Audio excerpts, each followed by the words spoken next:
بسم اللہ الرحمن الرحیم۔ شروع کرتا ہوں اللہ کے نام سے جو بڑا مہربان اور نہایتی رحم کرنے والا ہے۔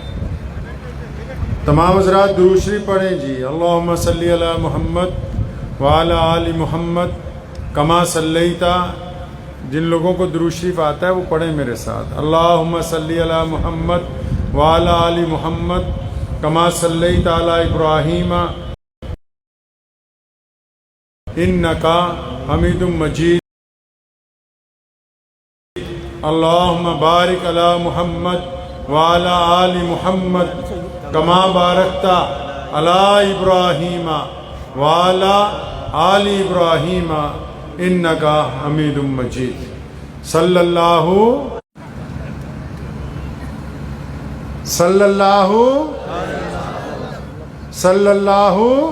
علیہ وسلم۔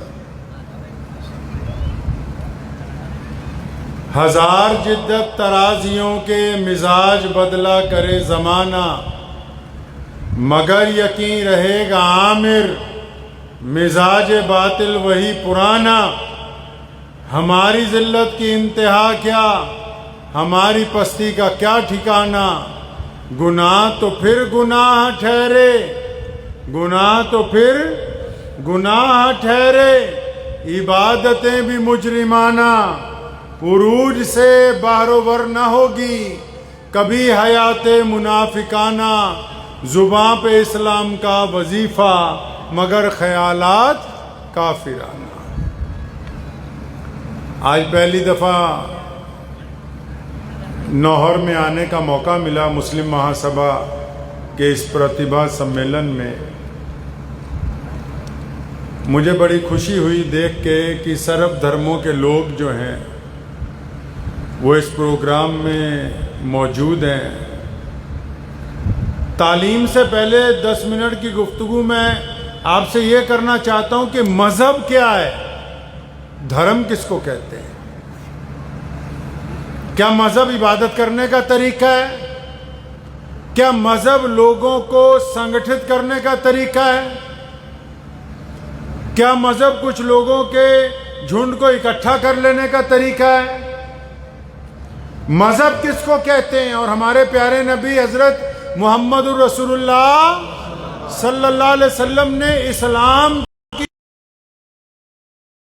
کہتے کس کو؟ مسلمان ہونا کیسا ہے؟ مسلمان کیسا ہوتا ہے؟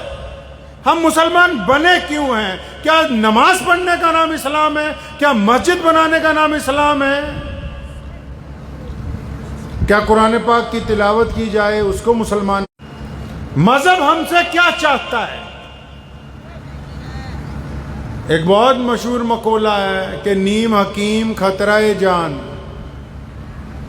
نیم حکیم خطرہ جان، نیم ملا خطرہ ایمان۔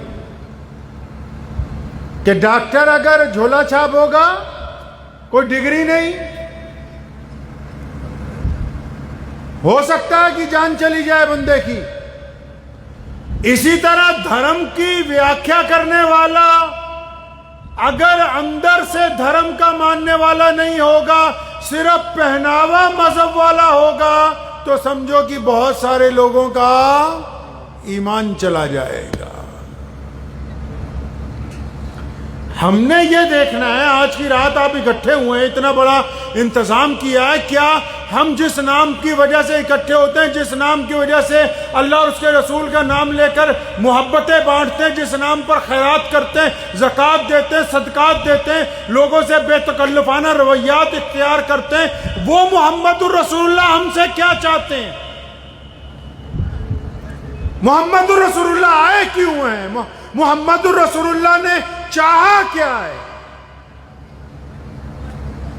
اصل میں ہم لوگ فتویٰ ضروری اس لیے تھا کہ ہم دین پر چلیں، لیکن ہم نے فتووں کا اتنا رواج ڈالا کہ اب فتویٰ لینے کے لیے کس لیے جاتے ہیں؟ تاکہ اپنے کسی بھائی کو ذلیل کرنا، اس لیے ہم کو فتویٰ چاہیے۔ ہمیں فتویٰ کس کے لیے چاہیے؟ اب ہمیں فتویٰ دوسروں کے لیے چاہیے، اپنے لیے نہیں۔ اگر اپنے لیے چاہیے ہوتا تو مسئلہ پوچھ لیتے مولانا صاحب سے، مسئلہ پوچھنے نہیں جاتے ہمیں فتویٰ مسجد کے امام کے خلاف، صدر کے خلاف، پڑوسی کے خلاف۔ اس نقطے سے ہٹ گئے جو نقطہ محمد الرسول اللہ نے ہمیں عطا فرمایا۔ آپ کا کیا انداز ہے؟ یہ پوری دنیا میں، ہر ملک میں، ہر زبان میں، ہر خطے میں، ہر آب و ہوا میں تھوڑے یا زیادہ کلمہ لا الہ الا اللہ محمد الرسول اللہ پڑھنے والے جو لوگ موجود ہیں، تو محمد الرسول اللہ نے ایسا کیا کر دیا؟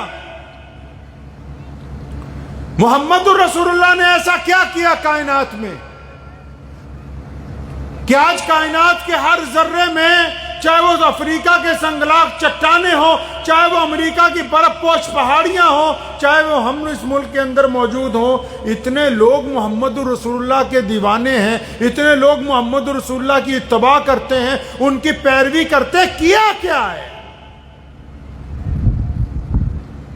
پہلے بات ایک سمجھ لیں اطمینان سے کہ دین ہمیشہ دو حصوں میں ہوتا ہے۔ ایک حصہ دین میں ایمان کا ہے، دوسرا حصہ دین میں اعمال کا ہے۔ ہم نے صرف اعمال کو دین سمجھا، ایمان کو چھوڑ دیا۔ اسلام نے ابتدا میں ایمانداری کی بات کی، اسلام نے وفاداری کی بات کی، اسلام نے خودداری کی بات کی ہے۔ محمد رسول اللہ نے کیا پیغام دیا کائنات کو؟ یہ تو بالکل وہی بات ہے کہ سیمسنگ کا موبائل ہے، اب اپنے بے تکلف کسی دکاندار کو لے جا کے ہم کہیں کہ نہیں اس میں ایپل کا سافٹ ویئر ڈالو، وہ کہے گا تمہارا دماغ خراب ہے، یہ سیمسنگ کی کمپنی کا موبائل ہے، اس میں ایپل کا سافٹ ویئر اس کو سپورٹ نہیں کرے گا۔ دین محمد رسول اللہ کا تو پنچایت تمہاری سپورٹ کرے گی، دین محمد رسول اللہ کا چودراہٹ تمہاری سپورٹ کرے گی اس کو۔ یہی تو بات ہے کہ جب ہم نے دین میں اپنا مزاج ڈالا تو اسلام کی روح اس میں سے الگ ہو گئی۔ اب ہم خالی جسم کو دھپکا رہے ہیں، بھگا رہے ہیں اور کہتے ہیں بھی اس میں وہ ایمان والی بات نہیں ہے۔ بات تب آئے گی جب اس میں مزاج رسول صلی اللہ علیہ وسلم کے مطابق وتیرہ اختیار کیا جائے گا۔ رسول اللہ نے کیا کیا آپ کو پتہ ہے؟ کبھی آپ نے پوچھا ہے؟ آپ علماء کے پاس جاتے ہیں؟ میں پنجاب میں اکثر لوگوں کو کہا کرتا ہوں ہمیں دیسی گھی اصلی چاہیے، دودھ اصلی چاہیے، کپڑا اصلی چاہیے، مکان بڑھیا چاہیے، تو کہ مولوی کہتے ہیں مولوی جنہ سستا مل جائے اتنا بدیا ہے بھائی، ان کو جتنی کم تنخواہ دینی پڑے اتنا اچھا ہے، جان نکل جائے گی ان چودھریوں کی۔ اب وہ تو جب تک بے فکر نہیں ہوگا اولاد سے، گھر والوں سے، تب رسول اللہ صلی اللہ علیہ وسلم کے واقعات تلاش کریں گے، رسول اللہ کو پڑھیں گے، آپ کو بتائیں گے۔ جب تم نے خالی نہیں چھوڑا کسی کام کے لیے تو پھر کیا بتا دیں تمہیں؟ حضور نبی علیہ الصلوۃ والسلام ہم سے کیا چاہت کو پتہ ہے؟ نماز سے پہلے کیا حکم آیا، نماز پڑھنے سے پہلے کیا حکم ہے، روزہ رکھنے سے پہلے کیا حکم ہے، زکوٰۃ دینے سے پہلے کیا حکم ہے، صدقات کرنے سے پہلے کیا حکم ہے۔ وہ پتہ تو لگے اسلام کا جب ابتدا ہوئی تو دنیا کیا کر رہی تھی، محمد رسول اللہ نے کیا کیا۔ 2 منٹ کے لیے اپنے تصور کو 1450 سال پیچھے لے جائیں۔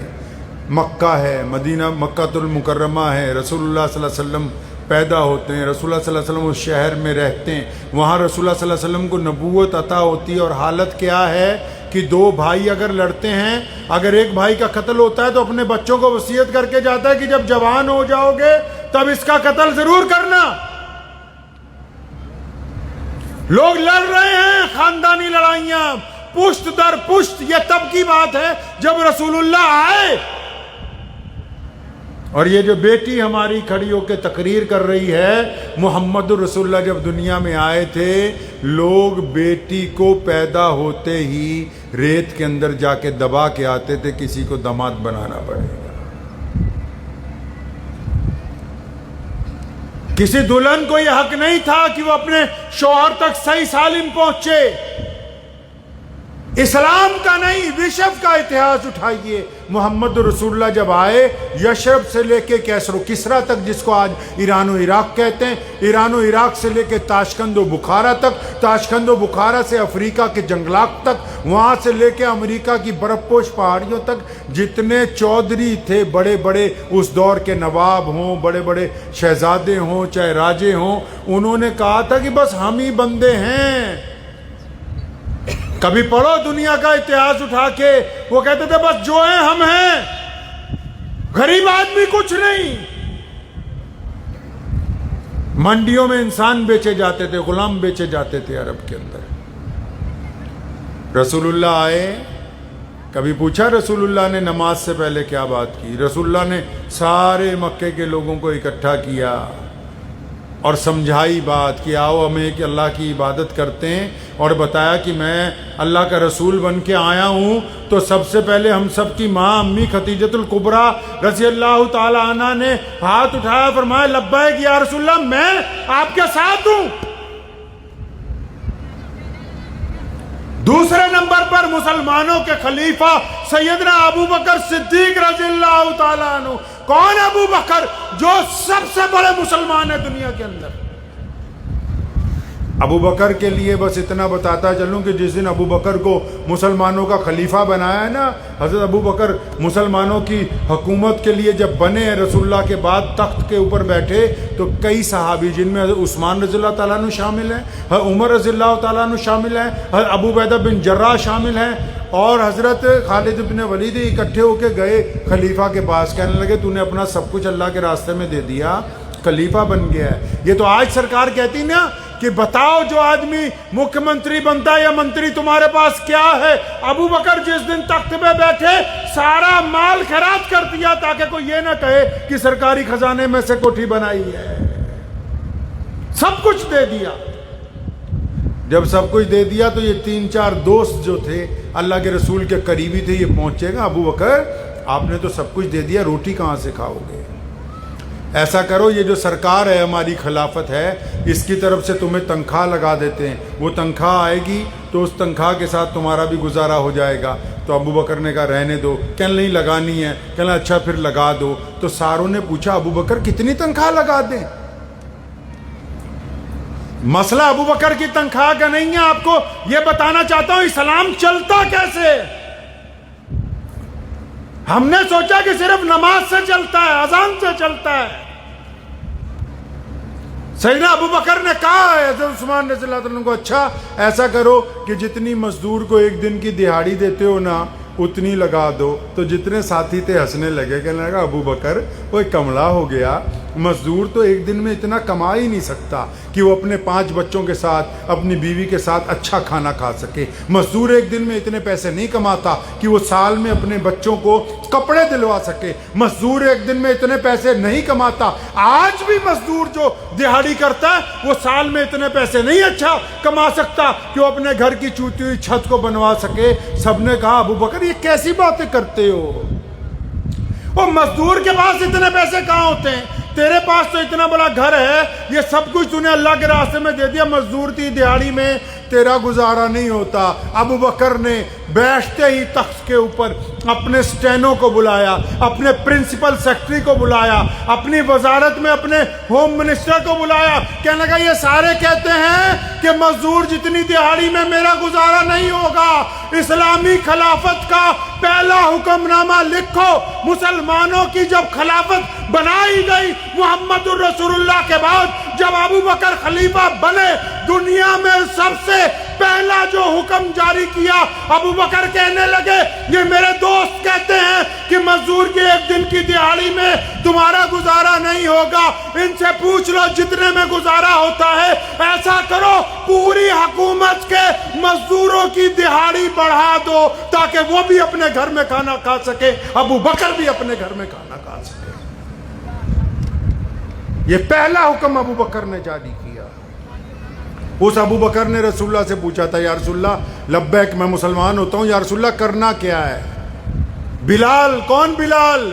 بلال حبشی ہیں، بلال کالے ہیں، بلال کے پیروں میں جوتی نہیں، بلال کے کپڑے پھٹے ہوئے ہیں، بلال غلام ہے، بلال کو مکے کے چودھری کہتے تیری ذات نیمی ہے، تیری حیثیت اتنی نہیں کہ تو مکے کی چوکھٹ پہ آ جائے۔ محمد رسول اللہ نے جب کہا کہ میں اللہ کا دین لے کے آیا ہوں، بلال نے کہا لبیک یا رسول اللہ، میں آپ کے ساتھ ہوں۔ یہ جب 3-4 اکٹھے ہو گئے، انہوں نے پوچھا اللہ کے نبی کرنا کیا ہے؟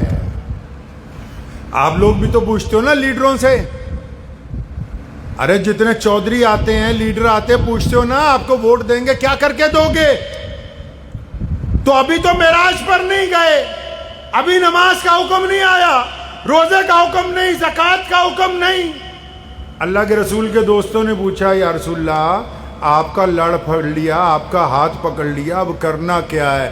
فرمایا او میرے دوستو، اے میرے مریدو، فرمایا بس کرنا کیا ہے؟ اللہ اور اس کے رسول کی جب دعوت دو گے، جب لوگوں کو یہ سمجھاؤ گے کہ خدا کی عبادت کرو، جب یہ کہو گے کہ محمد رسول اللہ کی اطاعت کرو، تو فرمایا جو بندہ اس بات کو مان لے کہ آج کے بعد میں اللہ اور اس کے رسول کا کہنا مانوں گا، تو اس کو بتا دو کہ جس نے کلمہ لا الہ الا اللہ محمد الرسول اللہ پڑھا، اب دنیا کے تمام انسانوں کو وہ برابری کا درجہ دے گا۔ فرمایا اب ہم آ گئے، اب امیر اور غریب کا فرق ختم ہو گیا۔ فرمایا اب ہم آ گئے، گورے اور کالے کا فرق ختم ہو گیا۔ فرمایا اب ہم آ گئے، انسانوں میں برادری واد ختم ہو گیا۔ فرمایا جنہوں نے ہماری اتباع کر لی وہ انسانوں کے ساتھ نفرت نہیں کریں گے۔ یہ محمد رسول اللہ کا پہلا حکم ہے،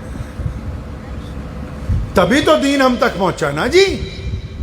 مسجد میں جائیں، یہ آپ کے مہمان خصوصی بیٹھے ہیں کتنے لوگ، میں بھی آیا ہوں باہر سے، یہ بتاؤ ابھی مسجد میں اذان ہو، نماز شروع ہو جائے، اگر میں لیٹ پہنچوں گا تو آپ مجھے کہاں جگہ دو گے؟ بتاؤ بھائی،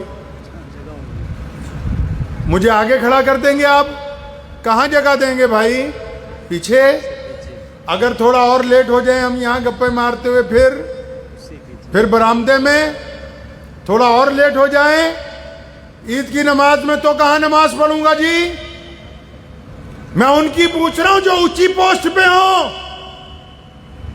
آج کی تاریخ کا پوچھتا ہوں، نوہر کا پوچھتا ہوں کہ اگر ہماری کسی مسجد میں چلا جاؤں، نماز شروع ہو جائے، 1 رکعت 2 رکعت 3 ہو جائے، ہم لیٹ پہنچے تو کہاں جگہ دو گے جی؟ لوگوں کو ہٹائے گا کوئی؟ نہیں، پیچھے جوتیوں میں کھڑے ہو کے نماز پڑھنی پڑے گی۔ علامہ اقبال نے کہا تھا کہ آگے آئیں لڑائی میں اگر وقت نماز، قبلہ رو ہو کے زمیں بوس ہوئی قوم حجاز، ایک ہی صف میں کھڑے ہو گئے محمود و ایاز، نہ کوئی بندہ رہا نہ کوئی بندہ نواز، بندہ صاحب و محتاج و غنی ایک ہوئے، تیری سرکار میں پہنچے تو سبھی ایک ہوئے۔ اتنا یاد ہے کہ مسجد میں آج بھی یہ حکم جاری ہے کہ کوئی چودھری آگے نہیں کھڑا ہو سکتا۔ ایک غریب کا بچہ جب حافظ قرآن بنے گا تو ایک سید کا بچہ ممبر پہ کھڑا نہیں ہو سکتا اگر وہ حافظ قرآن نہیں ہے۔ اتنا یاد ہے کہ اسلام نے ذاتی بات کا بندھن توڑا، اسلام نے انسانوں کے اندر سے نفرت کا بندھن توڑا، بس یہیں تک مسجد تک یاد رہ گیا، اب مسجد کے باہر کیا کرنا تھا وہ یاد نہیں رہا۔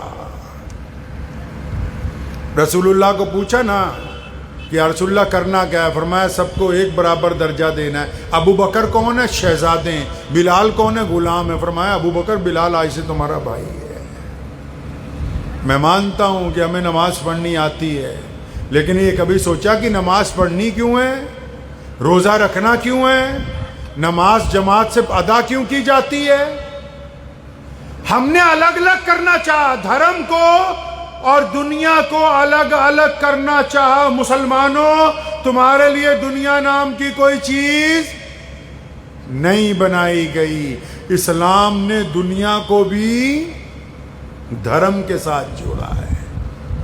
حکم ہوا کہ نماز پڑھو، میں چنگے چنگیاں نو پوچھتا کہیں آندے بھائی نماز پڑھی جانے ہو، نماز پڑھی جانے ہو، کیوں نماز پڑھ رہے ہیں؟ آپ لوگ اتنے لوگ بیٹھے ہیں، کئی لوگ صدیوں سے نماز پڑھ رہے ہیں، کیوں نماز پڑھ رہے ہیں بھائی؟ کیا بات ہو گئی نماز پڑھ رہے ہیں؟ اچھے اچھوں کو پوچھتا ہوں کہ اللہ کا حکم ہے، اللہ تعالیٰ نے حکم کیوں دے دیا کہ فرض کر دی گئی نماز؟ وہ فرض کیوں کر دی گئی میرے بھائی؟ کچھ تو بات ہوگی۔ کئیوں کو پوچھو اچھے اچھے نمازیوں کو بھی نماز کیوں پڑھ رہے ہیں؟ کہ جی فرض ہے. کیوں فرض ہے جی؟ رسول اللہ کے اوپر فرض کی گئی, انہوں نے ہمیں تحفے میں لا کے دی ہے. بھائی کیا بات کیا ہو گئی؟ کوئی وجہ تو ہوگی. یہ اتنا بڑا پنڈال سجایا, اتنے اچھے اچھے لوگوں کو بلایا, کیا بات ہے؟ ان بچوں کو اعزاز کرنا تھا, ان کو حوصلہ دینا تھا کہ یہ اور آگے بڑھیں, اچھے لوگ بنیں, آگے ان کو دیکھ کے اوروں کو پڑھنے کی تربیت ملے. تو یہ جو نماز اتنی بڑی پڑھتے ہیں ہم, تو اس کا مطلب کیا ہے بھائی؟ ابھی کسی مسجد کا مسئلہ ہو جائے, سارے لوگ تیار, بھائی مسجد بنا کیوں رہے ہیں؟ مسجد کیوں بنائی؟ نماز کیوں پڑھی؟ آپ نے اکثر سنا ہوگا, بہت سارے لوگ مجھے سنتے رہتے ہیں موبائل پہ. میں جب پڑھنے کے لیے گیا, حضرت مولانا یونس صاحب کو بتاتا ہوں, جب میں پڑھنے کے لیے گیا حضرت, تو ہمارے گھر میں میرے ابا مجھے کہا کرتے تھے میں اپنے خاندان کی نسل میں 13ویں نسل میں مولوی ہوں. اللہ کا ہم پر یہ احسان رہا. ایک سمے ایسا تھا اس دیش میں, شہید اعظم بھگت سنگھ کے ساتھ فوٹو, آج مورتی کے ساتھ بہت سارے لوگ فوٹو کھنچواتے ہیں. جب انگریز کہتا تھا کہ یہ دیش کے خلاف ہے, سرکار کے خلاف ہے, تو جب انگریز کے ڈر سے کوئی شہید اعظم بھگت سنگھ کو اپنے گھر میں نہیں رکھتا تھا, اللہ نے ہمیں یہ ہمت عطا فرمائی کہ ہم نے بھائی کلتار سنگھ کو, سردار کشن سنگھ کو, ان کی بہنوں کو, پورے خاندان کو 3 مہینے تک انگریز سے بچا کے رکھا, کیونکہ وہ اس دیش کے لیے لڑائی لڑ رہا تھا, ہمارے ایمان کے لیے لڑائی لڑ رہا تھا.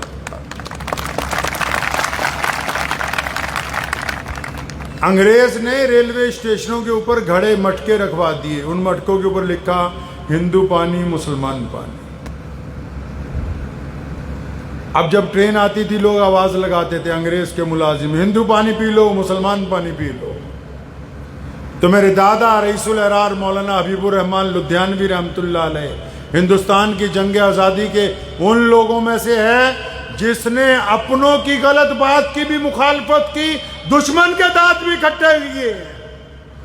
کئی لیڈر تو وہ ہوتے ہیں نا جو صرف اپنوں کی تعریف کریں اور دشمن کے خلاف بولیں, لیکن بندہ وہ ہوتا ہے جو دشمن کے خلاف بھی بولے اور جب اپنے غلطی پہ آ جائیں اپنوں کو بھی ٹوک دے.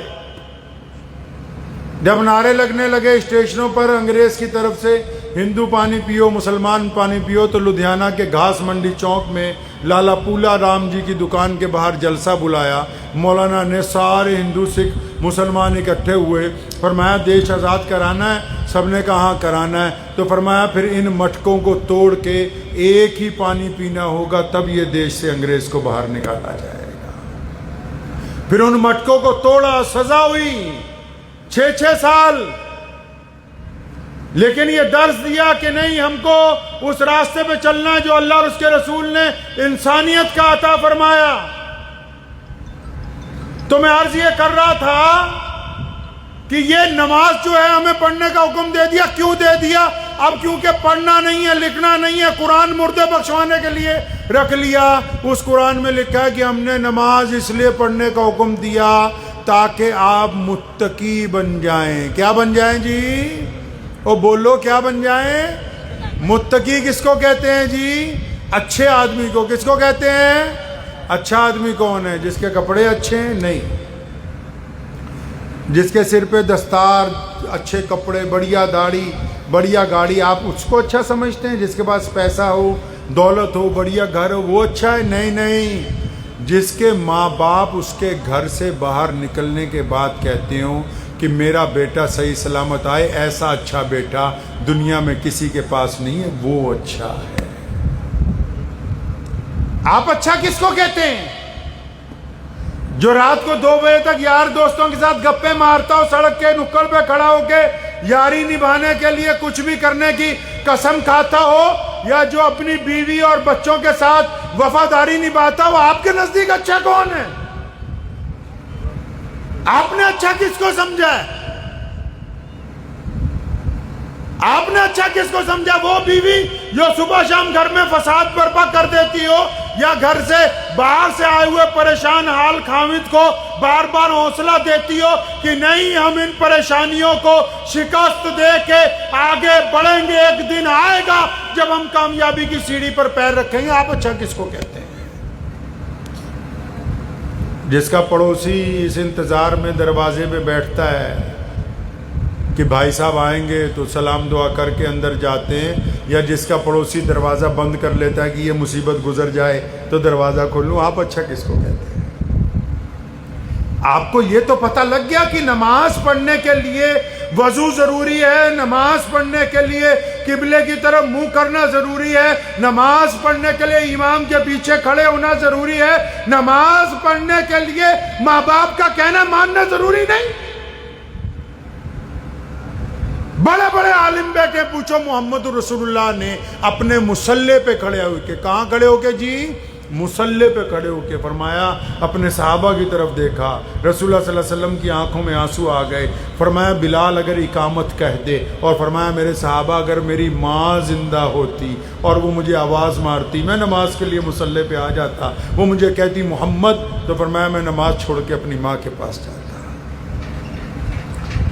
آپ نے کیا کہا کہ بس ماں باپ کو گالی دو، نماز پڑھ لو؟ یہ کس نے سمجھایا؟ وہ دھرم ہی نہیں، وہ مذہب ہی نہیں اترا، ابھی دل میں اترا ہی نہیں ہے۔ انہوں نے سوچا اللہ چاہتے ہیں ہمارے آگے سجدے کرو، اللہ نے قرآن میں کہہ دیا کہ میں چاہتا ہوں کہ تمہارا سجدہ اس لیے تاکہ تم اچھے بن جاؤ، کہا کہ روزے اس لیے رکھوا رہا ہوں تاکہ تمہارے گناہ جھڑ جائیں، زکوٰۃ اس لیے دلوا رہا ہوں تمہارا مال پاک ہو جائے۔ فرمایا مومن وہ ہے جس کا پڑوسی اس کے شر سے محفوظ ہے۔ ہم نے کہا نہیں، دنیا کی زندگی الگ ہے، دین کی زندگی الگ ہے، بس مسجد میں جا رہے ہیں اور آرام سے نماز پڑھ رہے ہیں، گھر میں ماں باپ رو رہے ہیں۔ تو میں عرض کر رہا تھا کہ میں وہاں پڑھنے گیا جب مالیر کوٹلہ مفتی صاحب کے پاس، تو حضرت کو میں بتا رہا تھا کہ میرے والد نے مجھے بتایا کہ بیٹا ماں کے پیروں کے نیچے جنت ہے تو یہ ایک طرح کا چٹکلا ہی سمجھیے۔ تو والد نے بتایا کہ ماں کے پیروں کے نیچے جنت ہے۔ جب میں وہاں گلی میں پھر رہا تھا تو تقریباً میں 13-14 سال کا ہوں گا، تو مجھے 3-4 لوگوں نے ٹوکا، کہنے لگا وہ ملا وہ تیرا پجامہ نیما ہے، مطلب یہ کپڑا نیچے ہے، ٹکنوں سے نیچے ہے۔ تو میں کہا پھر کہتا جہنم میں جانا تمہیں؟ تو میں کہا بھائی جنت میں کیسے جائیں گے؟ تو کہنے لگا اگر اس کو اونچا کر لو تو جنت میں جاؤ گے۔ تو آپ یقین مانے میں کوئی اس میں بناوٹی بات نہیں کر رہا، تو میں بڑا حیران ہوا۔ میں نے کہا گھر والے کہتے ہیں ماں کے پیروں کے نیچے جنت ہے، یہ مدرسے والے کہتے ہیں کہ جنت ٹخنوں میں پھنسی ہوئی ہے، پجامہ نیچے کرو گے تو جہنم میں، اوپر کرو گے تو جنت میں چلے گا۔ تو جیسے جیسے عمر بڑھتی گئی، پڑھتے گئے، میں نے اپنے والد شیخ اسلام مولانا حبیب الرحمن ثانی لدھیانوی رحمۃ اللہ علیہ، اسی سال ان کا انتقال ہوا، میں اسی سال اس پوسٹ کے اوپر آیا۔ تو میں نے اپنے ابا جی سے کہا، میں کہا جی وہ یہ لوگ کہتے ہیں، آپ کہتے تھے ماں کے پیروں کے نیچے جنت ہے، یہ کہتے ہیں گٹیاں چ پھنسی ہوئی ہے، پجامہ نیچے تے جہنم سے اوپر تے جنت۔ تو بخاری شریف میں لکھا ہے، پیارے نبی حضرت محمد رسول اللہ نے فرمایا کہ اپنے پاجامے اونچے کرو ٹکنوں سے۔ بات صحیح ہے، بالکل اوپر رکھنا پڑے گا کپڑا، اس میں کوئی مسئلہ نہیں کہ اوپر نہیں رکھنا پڑے گا۔ لیکن ابو بکر گئے، سیدنا ابو بکر کا جسم ایسا تھا کہ بار بار پجامہ جو لاچا باندھتے تھے ڈھلک جاتا تھا، ایسے بہت سارے لوگ ہوتے ہیں۔ فرمایا یا رسول اللہ آپ کا فرمان سنا میں گھبرا گیا، میرا لاچا بار بار کھسک جاتا ہے۔ وہ فرمایا ابو بکر آپ کے لیے تھوڑی کہا ہے، میں پھر کہتا ہوں مسئلہ وہی ہے، رکھنا اونچا ہی ہے۔ سیدنا ابو بکر نے پوچھا یا رسول اللہ اس کو اونچا کیوں کروایا؟ فرمایا اونچا اس لیے کروایا کہ مکے کے جو چودھری ہیں، یہ مسلمانوں میں جو بڑے بڑے لوگ ہیں، یہ بڑے بڑے جو سرمایہ دار ہیں، یہ جو اپنے آپ کو کہتے ہیں ہم شہزادے ہیں، ہم مالک ہیں، یہ زیادہ جو پڑھ لکھ گئے ہیں، یہ جن کی گردن میں سریا لگ گیا،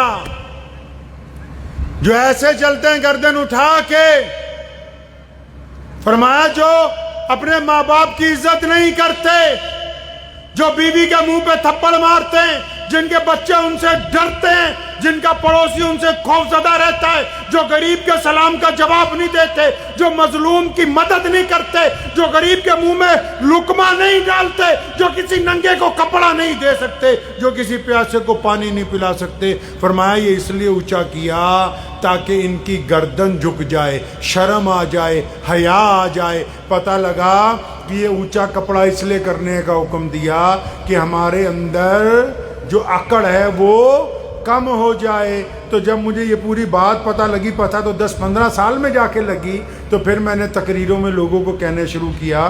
میں کہ اگر کسی کا پاجامہ ٹخنوں سے اونچا ہو اور وہ ماں باپ کی عزت نہ کرتا ہو، پاجامہ ٹخنوں سے اونچا ہو، ماں باپ کی عزت نہ کرتا ہو، بیوی کے منہ پہ تھپڑ مارتا ہو، بچے اس سے ڈرتے ہوں، پڑوسی اس سے ڈرتے ہوں، غریب کے سلام کا جواب نہ دیتا ہو، پیاسے کو پانی نہ بتائے، راہ بھٹکے ہوئے کو رستہ نہ بتاتا ہو، تو میاں صاحب اس کو گھٹنوں کی بجائے گوڈوں پہ بھی کر لو تو اسلام کو تم سے کوئی لینا دینا نہیں. کیوں؟ کیونکہ روح قتل کر دی. کوئی بھی چیز کب تک زندہ ہے؟ ہم کب تک زندہ ہیں؟ پیڑ پودے کب تک زندہ ہیں؟ جب تک ان کو آکسیجن مل رہی ہے. ہم تب تک بول رہے ہیں نا جب تک ہمارے پاس زندگی ہے. اور اگر بیچ میں سے روح نکل جائے، لوگ بندے کو 1 گھنٹہ نہیں رکھتے، کہتے چلو دفنا کے آؤ. اگر اسلام کی روح بیچ میں سے نکل گئی تو پھر اسلام ہمارے پاس باقی کہاں بچے گا بھائی؟ اس لیے فتووں کے ساتھ ضروری ہے اس کی روح کو زندہ رکھنا. اب نماز کی روح کیا ہے جی؟ نماز کی روح اللہ کی رضامندی. اور اللہ کیسے راضی ہوتے ہیں؟ کسی نے پوچھا ہی نہیں جا کے اللہ سے کہ اللہ آپ کیسے راضی ہوگے. پوچھ تو سکتے تھے، مولانا یونس صاحب موجود تھے، مفتی عارف صاحب بھی ہیں، آرام سے پوچھ سکتے تھے اللہ ہم سے کیسے راضی ہو. پوچھا ہی نہیں ہم نماز پڑھ رہے ہیں. اور نماز بھی ایسی، کہیں تو سلام پھیرتے ہی پہلے دائیں بائیں دیکھتے بھی آج کون کون آیا کون کون نہیں آیا. میں تونوں رجسٹر پڑھاتا ہوئی حاضری لا کے رکھی ہو، رجسٹر پکڑا دیا ہے تمہیں. تم طے کرو گے کہ کون نماز میں آگے موجود تھا کون نہیں تھا. جن کی اپنی نماز نہیں ہوتی، جن کو استنجا کرنا نہیں آتا، وہ امام کو پوچھتے ہیں ذالین پڑھی کہ جی دالین پڑھی. جن کو یہ پتہ ہی نہیں کہ نماز ہوتی کیا ہے، نماز پڑھنی کیوں ہے. آؤ چلے محمد رسول اللہ سے پوچھتے ہیں یا رسول اللہ نماز کیوں پڑھنی ہے. اللہ کے رسول بتاتے ہیں، قرآن پاک بتاتا ہے، فرمایا جو نماز پڑھتا ہے اس میں فرق ہوتا ہے نمازی اور غیر نمازی میں. یا رسول اللہ کیا فرق ہوتا ہے؟ فرمایا نمازی جو ہے گنہگار نہیں ہوتا. اور بندہ نماز بھی پڑھے جھوٹ بھی بولے، نماز بھی پڑھے ٹھگی بھی کرے، نماز بھی پڑھے بے ایمانی بھی کرے. بلے شاہ نے کیا نا، نماز بھی نیتی جانے ہو، ٹھگی بھی کیتی جانے ہو، کی کیتی جانے ہو. انہوں نے سوچا نماز کا ہماری زندگی سے کوئی لینا دینا نہیں. یہ بیوقوف ہے ایسا سوچنے والے لوگ. اللہ نے نماز فرض اسی لیے کی ہے کہ آپ اچھے بن جائیں. کن کے لیے اچھے؟ پہلی 4 کیٹیگریاں سنو کن کے لیے اچھا بننا ہے. کئی لوگوں کے لیے بڑے اچھے ہیں، پتہ ہے آپ کو؟ آپ کے ہر ایک کے کئی ایسے دوست ہوں گے جو کہتے ہوں گے یار ہمارے لیے جان دے دے گا، لیکن گھر میں ماں باپ پانی کا گلاس مانگے نا پانی نہیں دیں گے، اتنے بڑے حرام خور ہیں یہ. اسلام نے 4 کیٹیگریاں طے کی اگر اچھا بننا ہے. اگر آپ اچھا بننا چاہتے ہیں تو آپ کو اچھا کیسے بننا ہے؟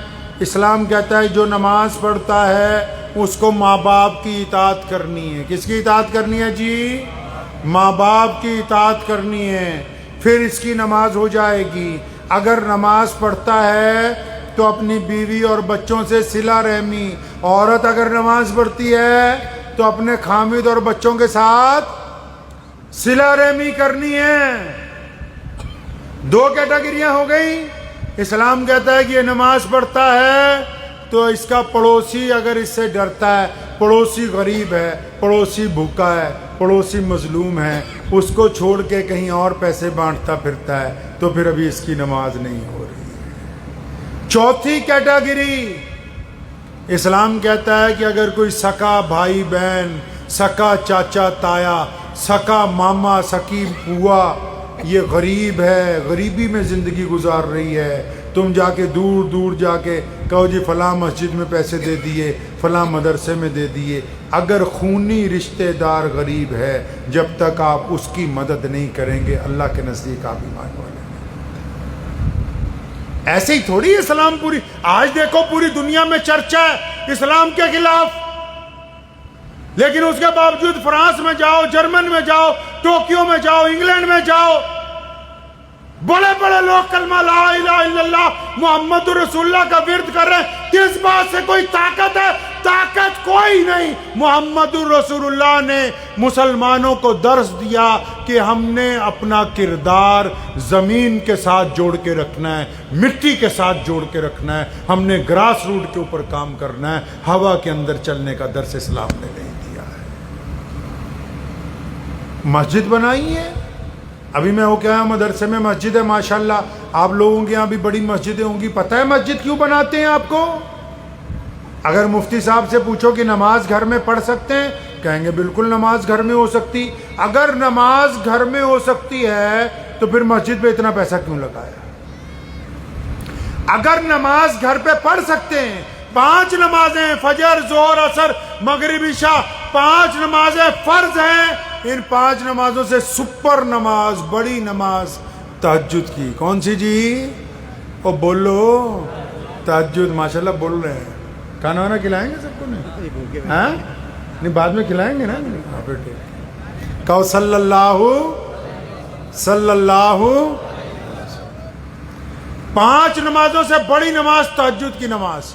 تو تہجد کے لیے امام چاہیے جی؟ بول لو یار، نہیں چاہیے۔ تہجد کے لیے اذان ہونی ہے؟ نہیں۔ تہجد کے لیے مسجد جانا ہے؟ نہیں جانا۔ مطلب ان 5 سے جو بڑی نماز ہے اس کے لیے اذان نہیں، اس کے لیے امام نہیں، اس کے لیے مسجد نہیں، پھر ان 5 نمازوں کے لیے کیوں اتنی بڑی زحمت اٹھائی؟ مسجد کی جگہ خریدی، عمارت بنائی، اچھے قالین بچھائے، اے سی لگایا، بڑھیا امام کو بلایا، بڑھیا اسپیکر لگایا، اتنا کچھ کیا کیوں؟ ہم اللہ کے نبی سے پوچھتے ہیں یا رسول اللہ مسجد کیوں بنانی ہے؟ تو اللہ کے نبی نے فرمایا کیونکہ میری سنت ہے، یہ مسجد ہے، یہاں تم ایک ساتھ اکٹھے ہو کے نماز پڑھو۔ یا رسول اللہ ایک ساتھ کیسے نماز پڑھیں؟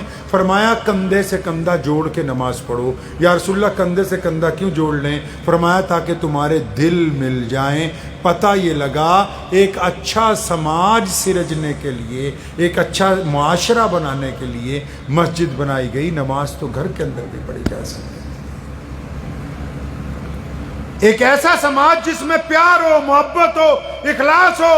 فجر کی نماز میں اگر ملتانی صاحب نہیں آئے تو ظہر میں، عصر میں، مغرب میں لوگ انتظار کریں، عشاء میں کچھ مسجد کے نمازی ان کے گھر جا کے پوچھیں گے کہ بھائی آج آپ آئے نہیں۔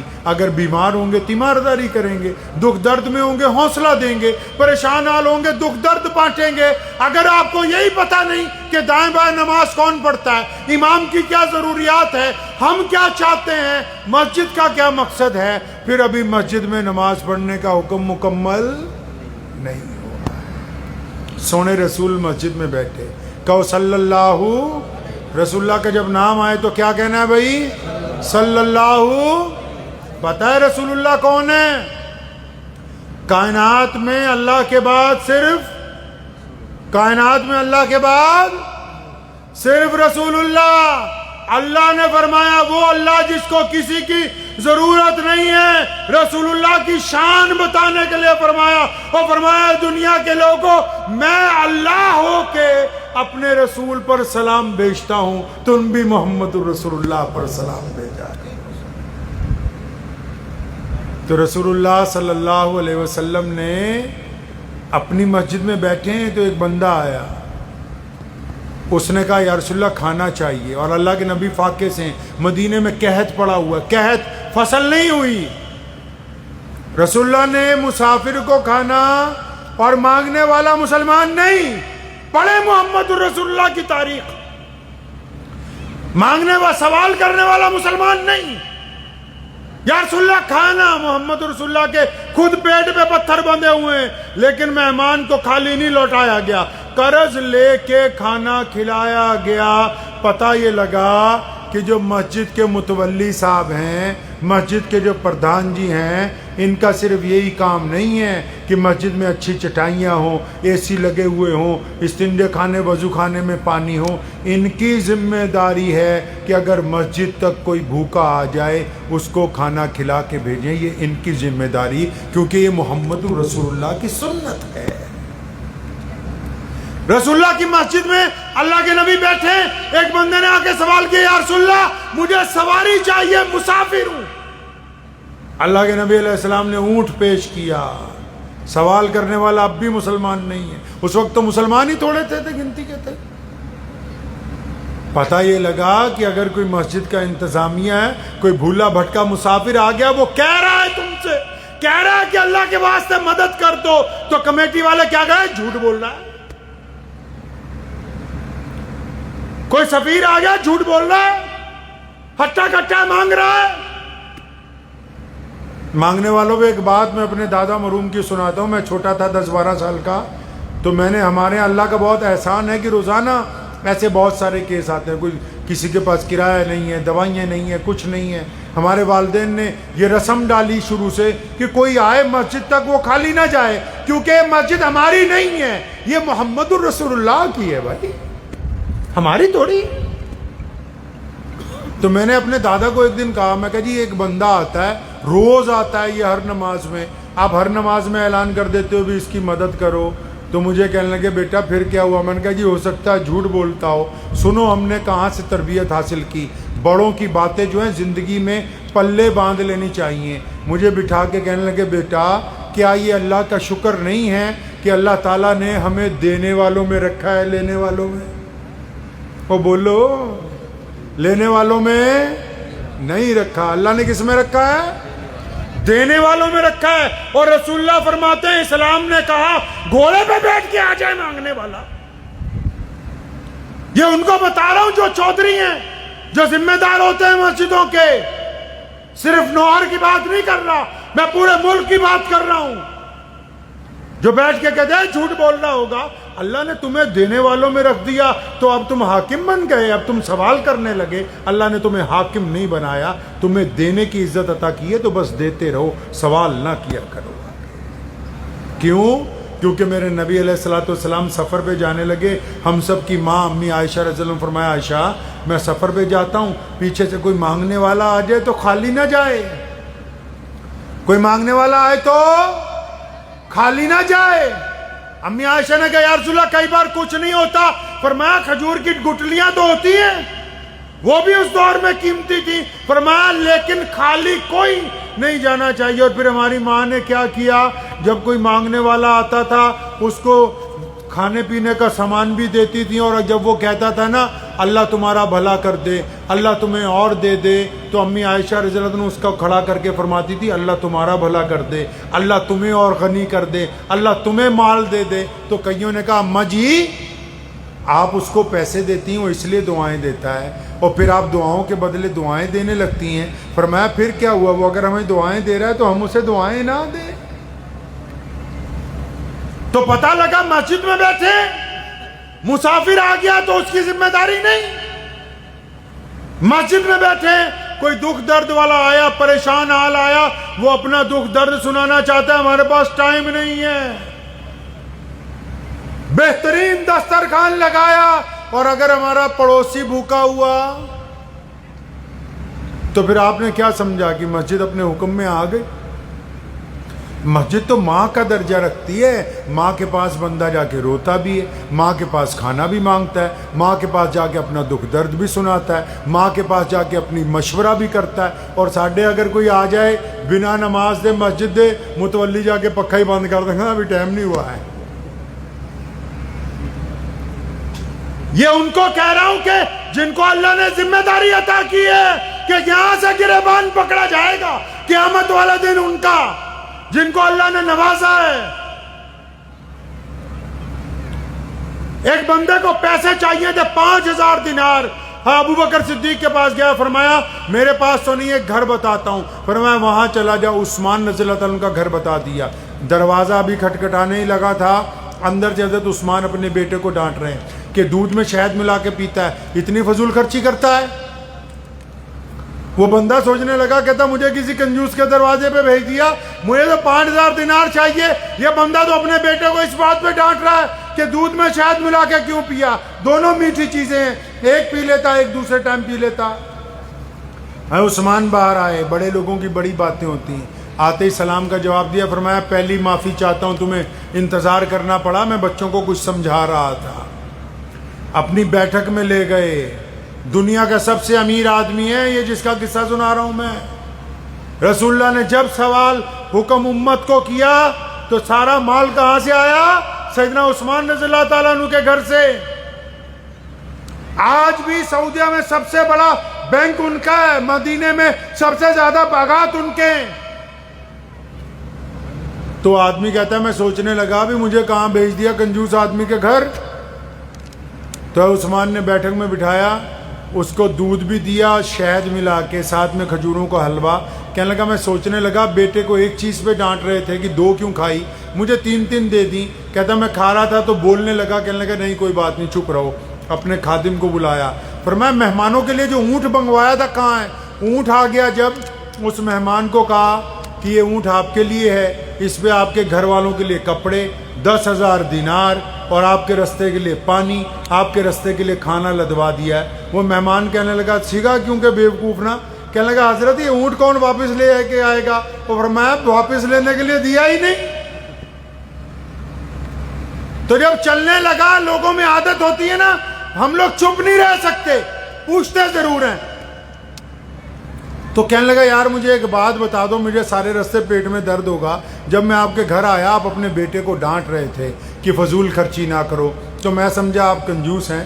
آپ نے مجھے میری حیثیت سے زیادہ پیسے دیے, میری حیثیت سے زیادہ مال دیا, اتنا قیمتی اونٹ دیا, یہ آپ اتنا کچھ دے رہے ہیں, اپنے بچوں کو ڈانٹ رہے ہیں. فرمایا ڈانٹتا اس لیے ہوں کہ میں فضول خرچی کے لیے پیدا نہیں ہوا. اللہ نے مجھے دولت اس لیے دی ہے کہ میں مصیبت زدہ لوگوں کے کام آ جاؤں.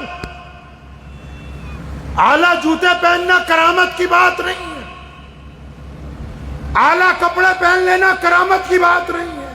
کسی ہنستے ہوئے بھوکے کے گھر میں اگر چپکے سے سامان پہنچا دیا جائے یہ کرامت کی بات ہے. آپ کو پتا ہے ساری دنیا نے کہا کہ ایک ہی بیماری ہے, روٹی کپڑا اور مکان.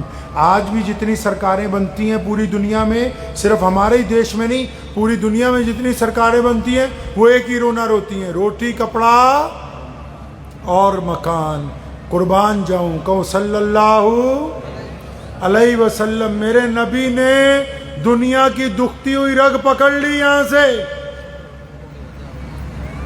کہتے بڑھیا ڈاکٹر بڑھیا حکیم وہ ہوتا ہے جو مریض کو دیکھتے ہی پہچان لے اس کو تکلیف کیا ہے. بہت سارے لوگوں کو تکلیف ہے کہ اسلام آج دنیا کا سب سے 1 نمبر کا مذہب ہے. محمد رسول اللہ نے دکھتی رگ پکڑی دنیا کی. وہ رگ کیا تھی؟ وہ رگ آج آپ کے اندر بھی ہے. اگر کوئی داماد ناراض ہو کے گھر آ جاتا ہے نا, امی پوچھتی بیٹا ناراض کیوں ہوا؟ تو اپنے سالے کی شادی پہ گیا تھا, ناراض کیوں ہے؟ کھانا نہیں دیا؟ کہ نہیں کھانا اچھا تھا. اچھا کار میں نہیں بٹھایا؟ نہیں جی بڑھیا گاڑی میں بٹھایا. پھر بات کیا ہوئی؟ دولہے نے نہیں پوچھا؟ نہیں ایسی بات نہیں. اچھا پھر بات کیا ہوئی؟ کہتا نہیں مجھے عزت نہیں دی, سسر نے سالوں نے عزت نہیں دی. ہمارے ایڈوکیٹ صاحب بیٹھے ہیں, میرے خیال چلے گئے, تو مجھے پاس میں بیٹھے ہوئے تھے, تو ان کے داماد صاحب جانے لگے تو مجھے کہتے ذرا چھوڑا ہوں داماد ہے. تو دنیا کی ضرورت کیا ہے بھائی؟ دنیا کی ضرورت روٹی کپڑا مکان ہے؟ نہیں, یہ بیوقوفی کی باتیں ہیں. قرآن پاک نے کہا کلا بلا لا تکرمون الیتیم, فرمایا یتیم کی تو عزت نہیں کرتے تم. رسول اللہ نے دکھتی رگ پکڑی دنیا کی. حکم ہوا کہ دنیا کی ضرورت روٹی کپڑا مکان نہیں ہے، رسول اللہ نے حکم دیا کہ عزت کے ساتھ کسی کو کھانا کھلانا، عزت کے ساتھ کسی کی چپکے سے مدد کرنا، عزت کے ساتھ کسی کمزور کی مدد کرنا، یہ دنیا کی سب سے بڑی ضرورت ہے۔ روٹی کپڑا مکان تو سب کے پاس ہے، لوگ آج بھی پرتیبھا سمیلن میں عزت ڈھونڈتے ہیں، ورنہ کھانا تو ہر آدمی اپنے گھر میں شہزادوں کی طرح کھاتا ہے۔ اسلام نے عزتیں بانٹی دنیا میں، وہی عزتوں کا نظام آج مسجدوں میں، بیت اللہ میں ابھی حج ہو رہا ہے۔ کتنے ملکوں کے بادشاہ، کتنے ملکوں کے گورنر، کتنے ملکوں کے بڑے بڑے افسر، ہزاروں لوگ لائنوں میں لگے ہوئے ہیں، لیکن خدا کے گھر میں کوئی چودراہٹ نہیں دکھا سکتا، کیونکہ اللہ نے بتایا کہ سارے بندے ایک برابر ہیں۔ تو مسلمانوں اس بات کو کیوں بھول گئے کہ جو نماز پڑھتا ہے وہ ذات برادری سے نفرت نہیں کر سکتا؟ جو نماز پڑھتا ہے وہ مذہب کو بنیاد بنا کے نفرت نہیں کر سکتا۔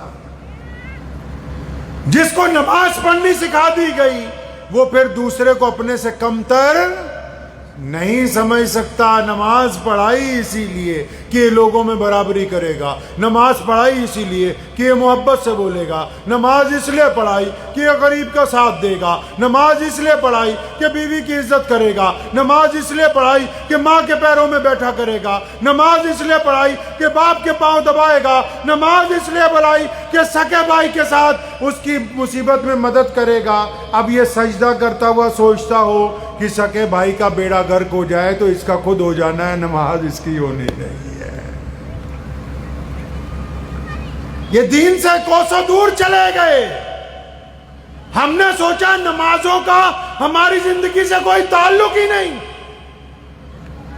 جبکہ نماز کو سماج کے ساتھ مضبوطی سے محمد الرسول اللہ نے جوڑ دیا، مسجد کو سماجک ویوستھا کے ساتھ محمد الرسول اللہ نے مضبوطی کے ساتھ جوڑ دیا۔ اگر عبادت کے اندر خلوص نہیں ہے، اگر عبادت میں گھمنڈ ہے، عبادت میں ریاکاری ہے، عبادت میں بدماشی ہے، عبادت میں دشمنی ہے، تو پھر کوئی لطف آنے والا نہیں ہے۔ لوگ کی کہندے دعائیں کروا دو جی۔ آپ نے دیکھا ہوگا یہاں بھی راجستھان میں تو بہت رواج ہے ماشاءاللہ، جیڑا کوئی آئے تو مولوی صاحب سر پہ ہاتھ رکھ دو۔ وہ یہ کوئی کرامت ہے مولویوں کے ہاتھ میں؟ ہم تو خود اپنے اللہ کے محتاج ہیں، سارا دن اسی سے مانگتے رہتے ہیں کہ اب یہ ہو گیا ایسا کر دے، یہ ہو گیا ویسا کر دے۔ آپ نہیں اللہ سے بات کر سکتے؟ آپ اپنے رب سے بات نہیں کر سکتے؟ کل بڑیاں آندی ہیں 500 روپے لے کے، مولوی صاحب دو ہی دے دیو۔ وہ جیدی اپنی بڑی گھر چ زندہ ہوئے وہ دعا نہ کرے تو کوئی مولوی دعا نہیں کر سکتا، وہ دے کوئی بابا اس کے لیے دعا نہیں کر سکتا۔ راجستھان تو بڑی عزت والا مقام ہے، کتنا بڑا ولی آرام کر رہا ہے، آپ کو اندازہ ہے کبھی کہ اللہ نے آپ کو کتنی اچھی روئے زمین عطا فرمائی ہے؟ اتنے دھرموں کے لوگ، اتنے لوگوں کے اندر پیار اور محبتیں، اور اس زمین کے اوپر خواجہ معین الدین چشتی اجمیری رحمت اللہ علیہ کا موجود ہونا۔ کئی کہتے ہیں دیوبندیوں کو پیروں سے کچھ لینا دینا نہیں، میں تو جتنی دفعہ بھی نکلا ہوں تو اجمیر شریف رات کو رک کے نکلا ہوں۔ لیکن ایک بات تمہیں آج بتاتا چلوں، لوگوں کو بہت شوق ہے یہاں فتوے کرنے کا، مسئلہ کرنے کا۔ میں آپ کو مزے کی بات بتاتا ہوں کہ جو بندہ اجمیر شریف جاتا ہو، کلیر شریف جاتا ہو، سرن شریف جاتا ہو، نظام الدین جاتا ہو، یا اور کوئی غیر مسلم لگا لیں، وہ اپنے کسی مذہب کی عبادت گاہ میں جاتا ہو، اگر جیسا جاتا ہو ویسا ہی آتا ہو، پھر اس کا جانا نہ جانا ایک برابر ہے۔ اور جو خواجہ صاحب کے چلا گیا، خواجہ صاحب کے اورنگزیب گیا تھا ایک دفعہ، نام سنا اورنگزیب عالمگیر کا؟ اورنگزیب عالمگیر کے دربار لگا ہوا تھا، ایک بہروپیہ آ گیا، بہروپیہ کہنے لگا بادشاہ مجھے بہت کچھ چاہیے لیکن میں تیرے سے مانگوں گا نہیں، میں اب بھیس بدل کے آؤں گا، اگر تو مجھے پہچان جائے تو میں ہار گیا، اور اگر تو نے مجھے نہیں پہچانا تو تو ہارا، پھر جو مانگوں گا تجھے دینا ہوگا مجھے۔ اورنگزیب نے شرط لگا لی کہ ٹھیک ہے۔ 6 مہینے بعد آیا، فوجی بن کے بھرتی ہو رہی تھی ٹریننگ کے لیے، بادشاہ خود بیٹھا کرتے تھے کرسی لگا کے، جب وہ آیا سامنے وہ بادشاہ کہنے لگا عبد الرحمان وہ تنو یار اسی پہچان لیا پکڑ 2 دینار گھر جا واپس. سال بعد پھر ٹیچروں کی بھرتی ہو رہی تھی, بڑھیا مولوی بن کے شیروانی پہن کے اچھا استاد بن کے آیا. انٹرویو چل رہے تھے, جب اس کی باری آئی اس نے سوچا اب نہیں پہچانے کا. بادشاہ نے شکل دیکھتے ہی, بادشاہ بھی ایسے ہوا کرتے تھے, شکل دیکھتے پہچان لیں عبد الرحمان یار تو وہی نہیں پہ روپیہ یہ 2 دینار پکڑ چل گھر کو چل. چوتھی دفعہ بھکاری بن کے کھڑا ہو گیا, تیسری دفعہ کہیں بھکاری بن کے. بادشاہ جا رہا تھا مانگنے لگا, بادشاہ نے بھکاریوں میں سے ہاتھ پکڑ کے باہر نکالا کہ یار تو عبد الرحمان نہیں, یہ 2 دینار پکڑ چل گھر کو جا, کیا کر رہا ہے یار. بات آئی گئی ہو گئی. کئی سال بعد بادشاہ کہیں جا رہا تھا دکن کی طرف, ایک پہاڑی رستے سے گزرا تو دیکھا ایک پہاڑی کی چوٹی پہ لائنیں لگی ہوئی لوگوں کی, ایک طرف سے جاتے ہیں دوسری طرف سے آتے ہیں. فوجیوں کو بھیجا, پوچھو کیا بات ہے. کہنے لگے جی اوپر ایک اللہ والا بیٹھا ہے, ایک بزرگ بیٹھے ہیں, ایک ولی بیٹھے ہیں جس کے لیے ہاتھ اٹھا دیں. اور یہ سچ ہے, یہ جو میں بات آپ کو بتا رہا ہوں نا ولیوں والی, اللہ نے قرآن پاک میں کہا کہ جن کو ہم نے اپنا دوست بنا لیا اب ان کو کوئی ڈر کوئی نہیں. یہ حقیقت ہے. اگر ولی کسی کے لیے ہاتھ اٹھا کے دعا کر دے نا, قیامت برپا ہو سکتی ہے, اس کی پیٹھ نہیں لگ سکتی. اللہ اسی وقت دیں گے. اگر وہ اپنی بیوقوفی کی وجہ سے نعمت کھو دے وہ الگ بات ہے. اللہ کی ایک بڑی خوبصورت عادت ہے, پتہ ہے آپ کو اللہ کی کیا عادت ہے؟ جب کسی کو دیتے ہیں, علم دیتے ہیں, دولت دیتے ہیں, رتبہ دیتے ہیں, اللہ واپس نہیں لیتے. آپ نے پھر سنا ہوگا کہ بندہ فقیر بن جاتا ہے, وہ اپنے غرور کی وجہ سے کھو دیتا ہے, اللہ نہیں واپس لیتے. تو بادشاہ کو جنرل نے آ کے کہا کہ جناب اوپر ایک ولی ہے, آپ بھی کہو دعا کرا لیں, جہاں جا رہے ہیں فتح ہو جائے. تو بادشاہ کہنے لگا یار وہ بھی اللہ والوں کو مانتا تھا. کہتا چلو چلو. اوپر گئے تو ولی کے جو سنتری تھے وہ بھی بڑے سخت تھے, کوئی بڑا اللہ والا ہوگا. کہنے لگا چاہے تو بادشاہ لائن میں آنا ہوگا. اورنگزیب بھی لائن میں لگ گیا. کافی دیر بعد باری آئی تو دیکھا اندر بڑا ہی خوبصورت نورانی چہرہ, اللہ اللہ کر رہا ہے تسبیح ہاتھ میں. اندر گھستے ہی بادشاہ کو ایسے لگا جیسے واقعی اس جگہ پہ اللہ کی رحمت آ رہی, واقعی. دونوں زانوں پہ بیٹھ گیا بادشاہ. کہا حضرت میرے لیے دعا کر دیں, میں آگے جا رہا ہوں. فرمایا ٹھیک ہے جا, اللہ تجھے فتح دیں گے. کہ حضرت کوئی نصیحت کر دیں. کہ بس نصیحت یہی ہے, اگر فتح ملے ظلم نہ کرنا, ہار جاؤ تو گھبرانا نہیں. اتنا سنا بادشاہ بڑا خوش ہوا, واپس جانے لگا. دروازے میں جب چوکھٹ پہ پہنچ گیا تو ولی اللہ اپنی جگہ پہ کھڑا ہوا. کہا ہاں مترا آج نہیں پہچانے عبد الرحمان نو. کہتا آج پہ مارا ہاتھوں تیری دی. کہتا سر سے تاج اتارا, شرط ہار گیا. لوگ زبان کے پکے ہوتے تھے, بہروپیے کے پیروں میں اپنا تاج رکھ دیا اور ایک بات کہی. کہتا آج تو شرط جیت گیا ہے, یہ تو کچھ بھی نہیں جو تو نے مانگا ہے. اس نے الگ انداز میں بادشاہ کو بلایا. کہا ادھر آؤ, واپس اٹھا اپنا تاج یہاں سے, بھاگ. بادشاہ خود اللہ کا ولی تھا, سمجھ گیا ہے درود شریف ہے اس چکر میں کہ ایک دن تو اورنگزیب نکلے گا, میرے پاس آئے گا, میں اورنگزیب کے گھٹنے ٹکا دوں گا. کہنے لگا میں یہ سوچتا ہوں کہ جھوٹ موٹ میں اللہ کا نام لیتا رہا, ہندوستان کے بادشاہ کا تاج میرے پیروں میں آ گیا. اگر میں دل سے اللہ کا نام لیتا تو کس مقام تک پہنچ جاتا. صرف جھوٹ موٹ میں نام لیتا رہا. تو مارز یہ کر رہا تھا. اورنگزیب گیا خواجہ معین الدین چشتی کی درگاہ میں فاتحہ پڑھنے کے لیے, تو جب سیڑھیاں چڑھ رہا تھا نا تو وہاں مانگنے والے بیٹھے ہوتے ہیں. انہوں نے ایک نے کہا بادشاہ کا لباس پکڑ لیا کہ خواجہ کے لیے کچھ دے جا, 20 سال ہو گئے میری آنکھیں نہیں آئی. اورنگزیب وہیں رک گئے. فرمایا اچھا وہ 20 سال ہو گئے تیری آنکھیں نہیں آئی, یہاں بیٹھا ہوا ہے؟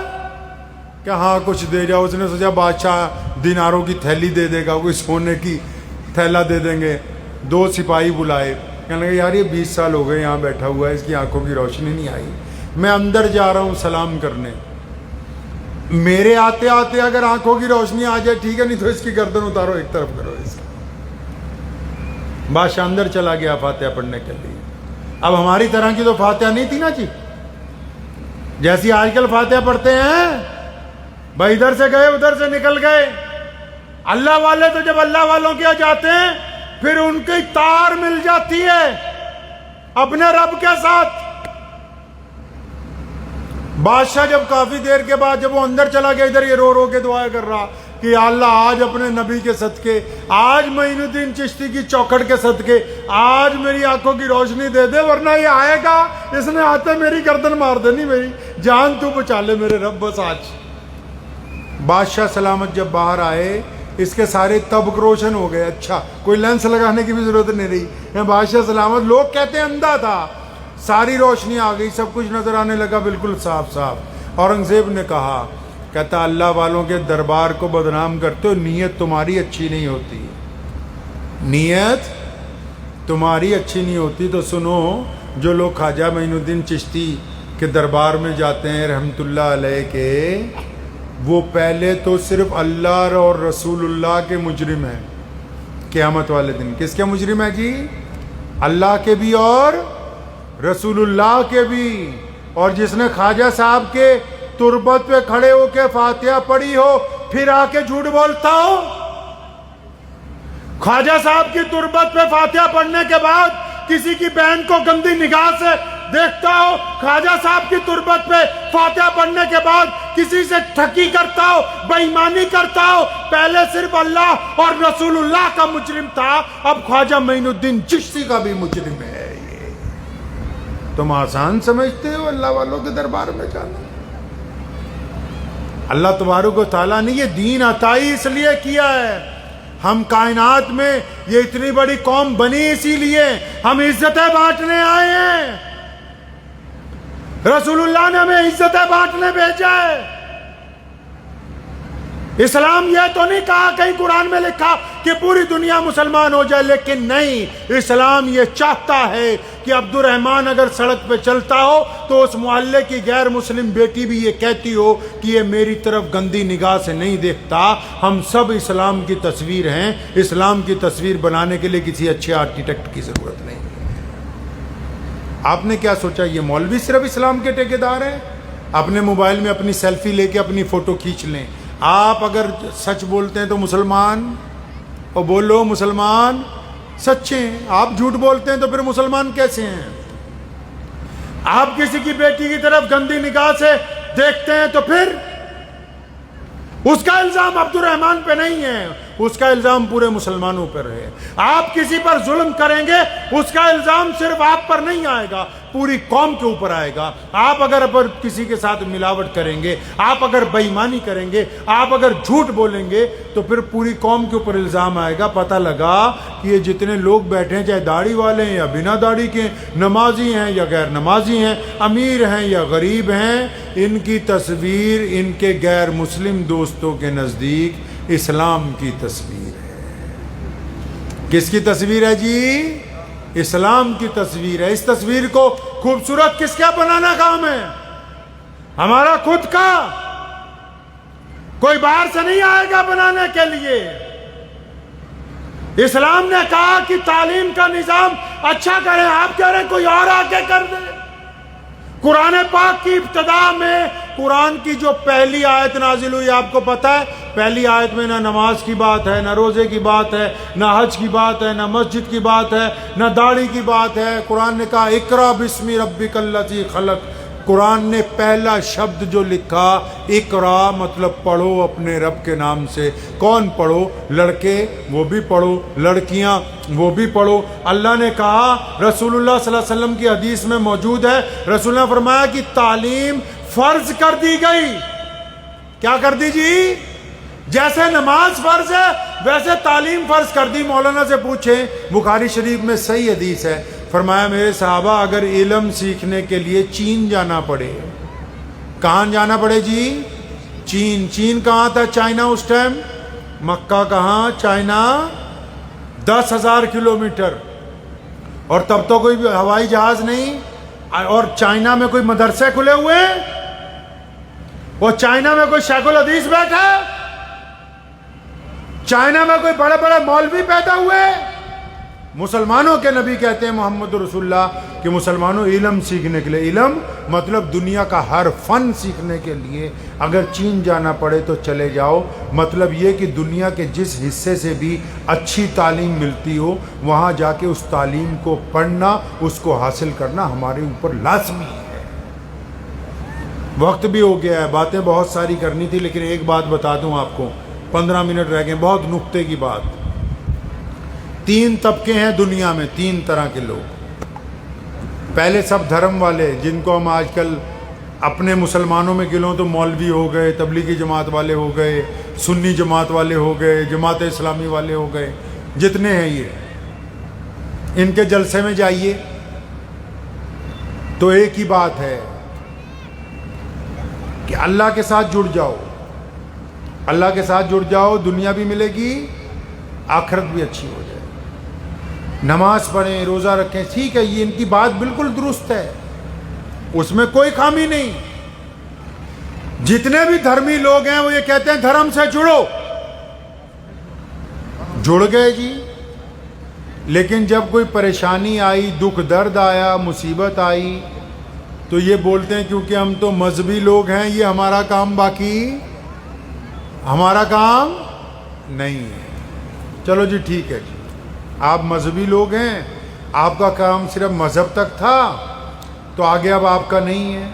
دوسرا طبقہ آ جائیے مسلمانوں میں، وہ سارے کے سارے پڑھے لکھے پروفیسر، انجینئر، ڈاکٹر، ایڈوکیٹ، ان کا کوئی پروگرام ہوگا تو چلے جاؤ، وہ ایک ہی بات کہیں گے کہ ہم اس لیے ترقی نہیں کرتے کیونکہ ہم پڑھتے نہیں، ہم نے شکشا نہیں لی، ہمارے پاس تعلیم نہیں ہے۔ آپ جتنا مرضی چلے جائیں ان کے پروگراموں میں، انہوں نے ایک ہی بات رونا ہر بار، 70-80 سال ہو گئے، وہ مولویوں کو رونا روئیں گے کہ تم نے مدرسے بنائے، مسجدیں بنائیں، بھائی انہوں نے تو ہر مسجد میں ایک امام دے دیا، تم بھی 70 سال سے رو رہے ہو، تمہارے پاس تو کوئی IAS IPS تیار نہیں ہوئے۔ اچھا جی چلو جی تمہاری بات مان لیتے، پڑھو۔ اچھا جی جتنے لوگ پڑھ لکھ کے افسر لگ گئے، ڈگری والے لگ گئے، پھر جب کوئی پریشانی کا دن آیا، دکھ درد کا دن آیا، مصیبت کا دن آیا تو بولتے ہیں کیونکہ ہم ملازم ہیں، ہم تمہاری مدد جی تمہاری مدد نہیں کر سکتے۔ پہلا طبقہ دیندار ہے، پریشانی آئی وہ ہماری مدد نہیں کر سکتا۔ دوسرا طبقہ پڑھا لکھا ہے، سرکار میں بھی عہدے دار ہو گیا، دکھ درد پریشانی آئی وہ بھی کہتا میں فرنٹ لائن پہ آ کے آپ کی مدد نہیں کر سکتا۔ تیسرا طبقہ ہو گئے ہمارے بیپاری، ان کا کوئی اگر سیمینار ہو چلے جاؤ تو وہ ایک ہی بات کہیں گے قوم کو، ابے تم نٹھلے گھوم رہے، کام ہی نہیں کرتے، تم کام کرو تو بڑی عزت مل جائے۔ اچھا جی کام کرنے لگے، بہت پیسہ کمایا، اتنا پیسہ کمایا کہ پھر جب دکھ درد ہوا، تکلیف آئی، ان کے پاس گئے کہ یار ہم تو بیپاری لوگ ہیں، ہم تو تمہاری مدد نہیں کر سکتے، دیندار بھی نہیں کر سکتے، دنیا دار بھی نہیں کر سکتے، پڑھے لکھے لوگ بیپاری بھی نہیں کر سکتے۔ تو یہ تینوں طبقے اپنی اپنی جگہ ناکام کیوں ہو گئے؟ کیونکہ تینوں نے دین کو پکڑا، ایک نے پکڑا عبادت کے لحاظ سے، ایک نے دین کو پکڑا تعلیم کے لحاظ سے، ایک نے دین کو پکڑا حلال رزق کمانے کے لحاظ سے، لیکن انہوں نے ایک آیت پڑھی وَاعْتَصِمُوا بِحَبْلِ اللَّهِ جَمِيعًا، کہ اللہ کی رسی کو مضبوطی سے کیا کرو بھائی، اللہ کی رسی کو مضبوطی سے، اور بولو روٹی کماؤں گے تو اللہ کی رسی کو مضبوطی سے پکڑ لو۔ بس پکڑ لیا، بس دینداروں نے پکڑ لیا، پڑھنے لکھنے والوں نے یونیورسٹی پکڑ لی، کاروباریوں نے بیپار پکڑ لیا، اگلی آیت بھول گئے، فرمایا وَلَا تَفَرَّقُوا، اللہ کی رسی کو مضبوطی سے پکڑو، لیکن وَلَا تَفَرَّقُوا، فرمایا لیکن آپس میں لڑو نہیں، آپس میں ایک دوسرے کی گردنیں نہ کھینچو، آپس میں ایک دوسرے کی برائیاں نہ کرو، آپس میں ایک دوسرے کے پاؤں نہ کھینچو، اور یہ کر ہی رہے ہیں، پتہ لگا کہ مضبوطی تو تب آئے گی، یہ اچھے راستے پہ تب جائیں گے جب اللہ کے کہنا ماننے کے ساتھ مکمل کہنا مانیں گے، مطلب اللہ کے راستے پہ چلیں گے لیکن آپس میں لڑیں گے نہیں۔ اگر ہمارے دیش کی بات کر لوں تو بھارت کے سلوگن میں ایک ہی بات سب سے آگے لکھی جاتی ہے کہ بھارت کی وشیشتا یہ ہے کہ یہاں انیکتا میں ایکتا ہے۔ یہ فلسفہ سمجھ نہیں آ رہا؟ الگ الگ بیٹھے ہوئے ہیں، یہ پتہ نہیں لگا کہ اللہ کے رسول کا حکم ہے کہ آپس میں نفاق نہ کرو، آپس میں دشمنیاں نہ کرو۔ وَيْلٌ لِّكُلِّ ہُمَزَةٍ لُمَزَةٍ، قرآن نے کہا ویل ہے، تباہی ہے ان لوگوں کے لیے جو ایک دوسرے کے عیب تلاش کرتے پھر دوسروں کو بتاتے پھرتے ہیں۔ تباہی ہے قرآن نے کہا ان لوگوں کے لیے۔ تو یہ سمجھ نہیں آئی بات کہ تعلیم کے لیے اچھی یونیورسٹی بنانی ہو، علماء ساتھ میں ہوں گے، بیوپاری ساتھ میں ہوں گے، پڑھے لکھے لوگ ساتھ میں ہوں گے تو اچھی یونیورسٹی جو سالوں میں بنتی ہے وہ دنوں میں بن جائے گی۔ غریب کی مدد کرنی ہوگی، علماء ساتھ میں ہوں گے، وہ بتائیں گے عزت سے کرنی ہے، رات کو جانا ہے، چھپ کے دے کے آنا ہے۔ بیوپاری ساتھ میں ہوں گے، وہ کہیں گے ہمارا مال دولت لے لو۔ پڑھے لکھے لوگ ہوں گے، وہ کہیں گے سرکار سے ہم پرمیشن لے دیتے ہیں، تم جا کے مصیبت کے ٹائم میں بھی، کرونا کے ٹائم میں بھی تم سڑک کے اوپر جا کے اپنا کام کر سکتے ہو۔ پتہ یہ لگا کہ گاڑی تو ان کی تب چلے گی جب یہ تینوں طبقے آپس میں ایک دوسرے سے اتفاق کے ساتھ چلنے والے ہیں۔ ربط باہم جو نہیں، محفل انجم بھی نہیں۔ علامہ اقبال نے کہا نا قوم مذہب سے ہے، مذہب جو نہیں کچھ بھی نہیں، ربط باہم جو نہیں، محفل انجم بھی نہیں۔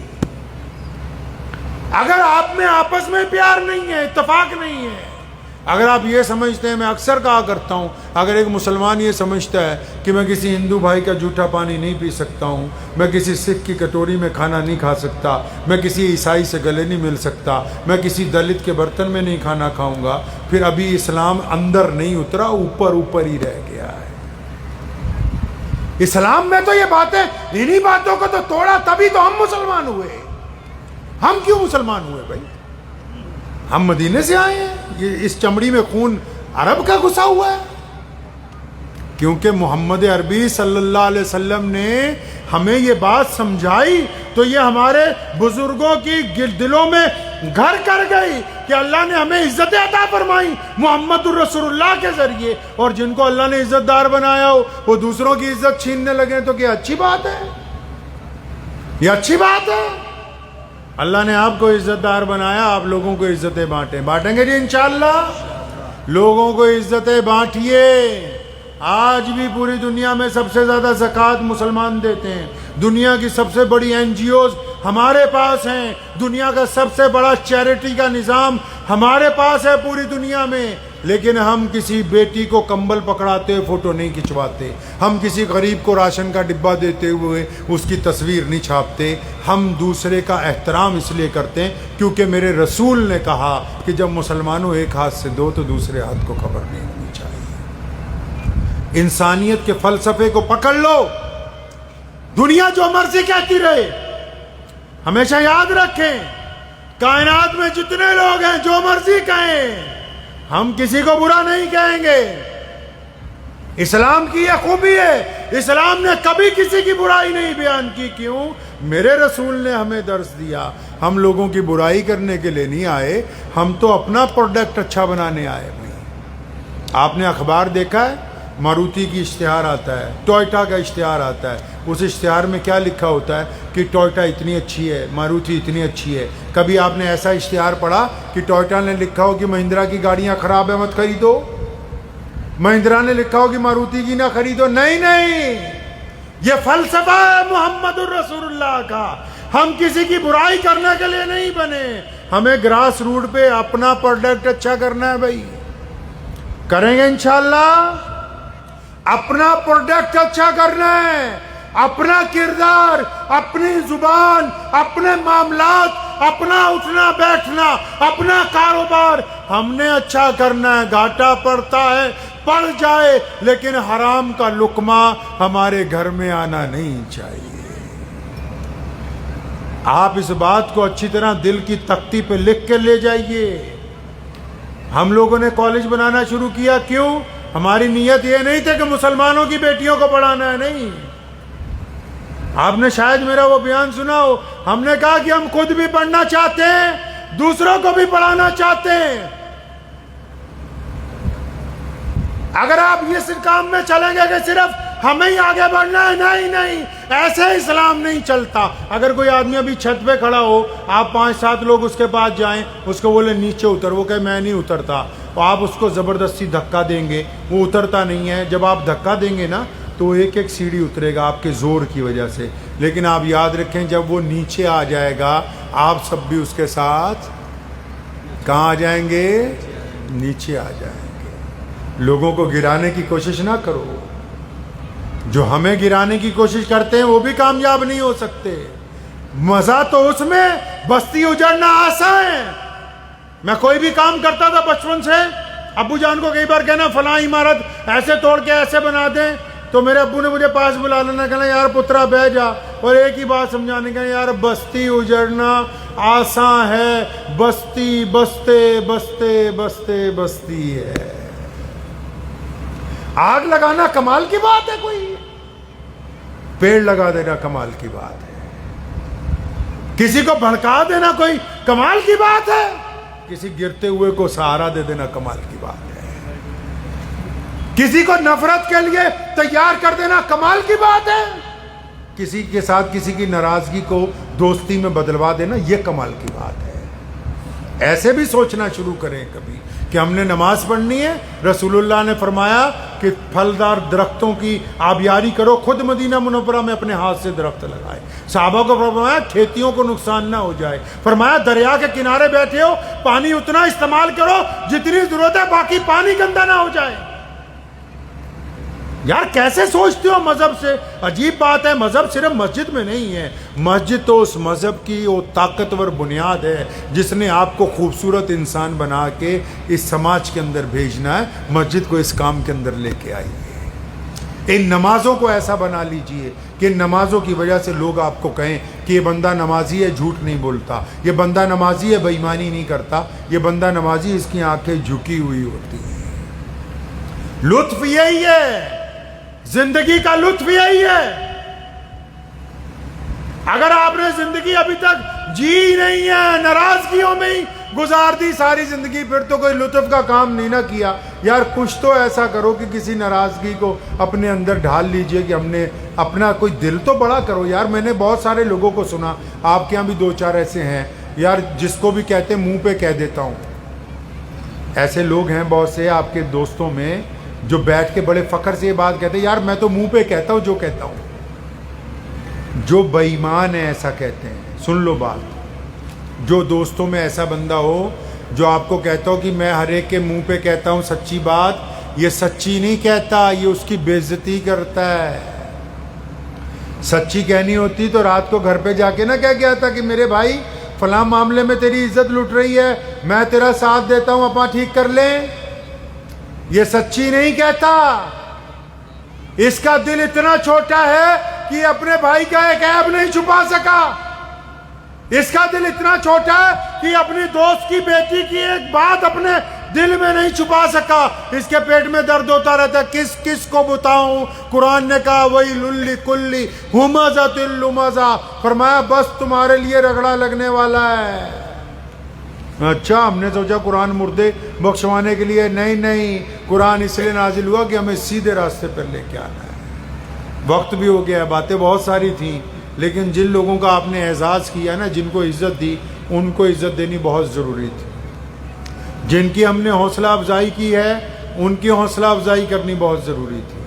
میں دعا کرتا ہوں کہ ایسے لوگ آئندہ اور آنے والے دنوں میں پورے ملک میں ایسے لوگ آئیں اور جن کی آپ لوگ عزت افزائی کرتے رہیں۔ اور بڑے ہی ادب کے ساتھ مسلم مہاسبھا کو ایک تھوڑی سی اور گزارش ہے کہ اگلی بار جب آپ مجھے بلائیں تو اس یہ جو آپ نے سمیلن رکھا، کیا کہتے ہیں اس کو، پرتیبھا سمیلن، تو ڈسٹرکٹ میں جتنے ٹاپر آئے ہوں ان سب کو بلائیں، پھر ٹاپروں کا پھر دھرم نہ دیکھیں، سر ایک کیا آپ اس کا سمان کریں، تو میں سمجھتا ہوں کہ پرتیبھا جو ہے وہ پوری ہو جائے گی انشاءاللہ تعالی۔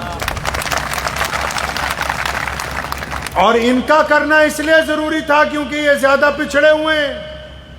جتنے سرمایہ دار ہیں ان کو میں کہتا ہوں کہ چھپ کر غریبوں کی مدد کریں، جو بچے پڑھ نہیں سکتے ان کی فیس دیں، شور مچا کے نہیں، آگے بڑھیے۔ بس کمال یہی ہے کہ اللہ نے آپ کو عزتوں سے نوازا ہے۔ مجھے بہت سارے لوگ کہتے ہیں کہ فلاں آدمی نے دین کے خلاف یہ بات کی، فلاں نے یہ کی۔ میں یار کچھ بات ہے تو تبھی تو کوئی بات کی، تم کس چکر کے اندر لگ گئے؟ اللہ نے آپ کو عزتوں سے نوازا، آپ عزتیں بانٹنا شروع کیجئے، دعا کیجئے اللہ تعالیٰ مجھے بھی آپ سب کو بھی